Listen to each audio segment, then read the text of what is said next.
Special ke biasa? Special. Ada satu gerai yang paling popular di Bandar Kota Baru dan satu lagi kedai kek yang paling ramai minat di Kuala Krai. Hak pasti harga dia memang murah dah. Kira dia dari mana ingat? Berasa tak manja sebelum pergi belah. Pedepok. Tak ada. Kalau hak biasa tu? 3 ya.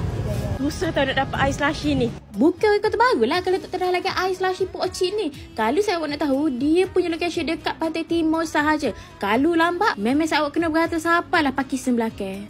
Si awak, kalau mari dekat Bandar Kota Baru ni ataupun dekat berhadapan dengan Pasar Siti Khadijah ni, wajib terah Pok Cik ni punya slushy. Walaupun kena berkata, effort lah sikit makan, mesti puas hati.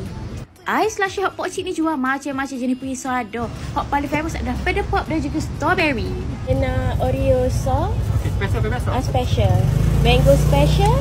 Pedepop sauce. Oreo, mango, pedepop.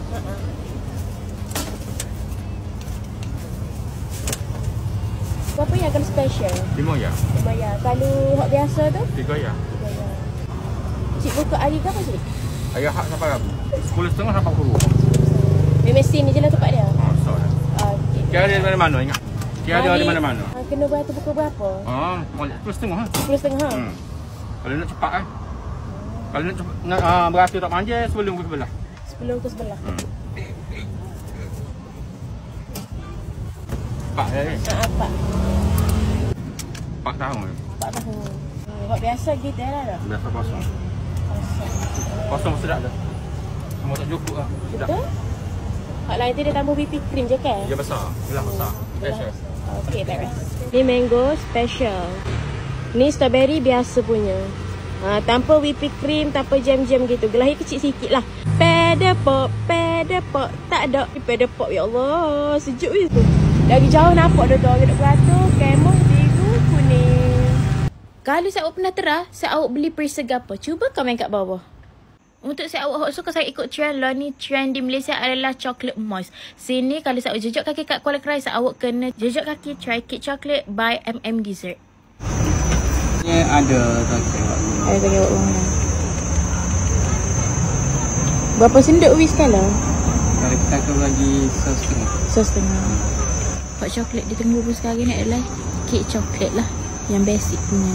Ni coklat rice pula. 2 sudu. Kalau kek batik tu bubur coklat ni juga kan? Kek batik lalu kita juga tu. Ni add on berapa?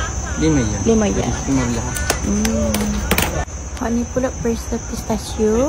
Dia ada beberapa perisa lagi. Kalau nak tambah perisa-perisa ni kena tambah 5 ya. Tambah gani pula. Pistachio chocolate.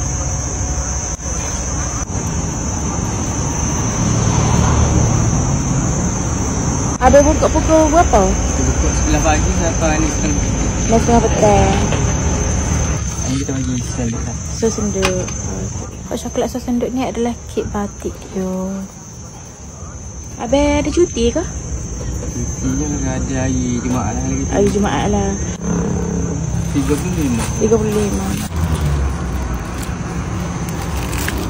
Jadi inilah kek-kek dia.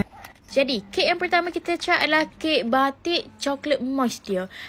Kek batik dia ni sangat-sangat lembut. Tapi kalau Dik B akan letak kek batik ni dalam peti lah. Sebab Dik B suka kek batik kerah. Jadi bila dia makan kerah, sejuk pula memang nyakut. And hot ni adalah paling favourite untuk Dik B, iaitu kek chocolate moist pistachio. Pistachio dia ni memang crunchy. Crunchy dia tu dari pistachio sendiri lah, bukan dari chocolate rice. Bila kita makan memang bunyi lah kruk-krak dia tu. Tapi coklat dia ni kalau makan saja memang manis and memang muak. Tapi kalau saya makan sekali ni, rasa dia memang perfect lah bagi Dik B. Macam-macam jenis kek ada sini. And saya kena try juga brownies imbul set dia. MM Dessert ni memang puas hati. Kedai dia belakang McD. Banyak dah kios-kios tepi dia ni. Dia duduk alik ni. Berhadapan juga dengan Dewan Seri Guncil.